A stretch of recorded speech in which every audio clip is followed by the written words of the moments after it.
आजच्या ब्लॉगमध्ये मला एक इम्पॉर्टंट गोष्ट सांगायची आहे. आपण सगळे सोशल मीडियावर रील्स, फन कंटेंट बघतो, एन्जॉय करतो, पण काही लोक असतात जे खऱ्या अर्थाने देशासाठी आणि आपल्या फ्युचरसाठी लढत असतात. सोनम वांगचुक सर हे त्यापैकी एक आहेत.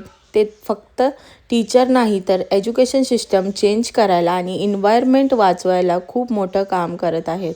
सध्या ते हंगर स्ट्राईकवर आहे, कारण स्टुडंटसाठी आणि एज्युकेशन सिस्टम सुधारण्यासाठी ते आवाज उठवत आहे.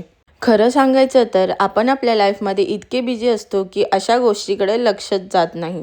पण आज मला वाटलं की किमान आपण अवेअरनेस तरी स्प्रेड करायला पाहिजे. कारण आज आपण आवाज नाही उठवला तर उद्या कदाचित उशीर होऊ शकतो. आपण मोठं काही करू शकत नाही, पण एक छोटा शेअर, एक सपोर्ट हे पण खूप इम्पॉर्टंट असतं. कारण बदल नेहमी छोट्या पावलांनीच सुरू होतो. आजपासून किमान आपण इतकं तरी करूया, ज्या गोष्टी योग्य आहेत त्यासाठी उभं राहूया. जर तुम्हाला वाटत असेल की एज्युकेशन सिस्टम बेटर व्हायला पाहिजे, फ्युचरमध्ये आपल्या पोरांना काही त्रास नाही झाला पाहिजे, तर हा मेसेज नक्की शेअर करा. तुमचा एक शेअर कोणासाठी तरी होप बनू शकतो. चला आपण सगळे मिळून रिअल हिरोजला सपोर्ट करूया. आणि हां, हेच सोनम वांगचुक सर अजून कोण नाही तर 3 इडियट मूव्हीमध्ये आमिर खाननी जो रोल केलाय तो ह्यांचाच आहे.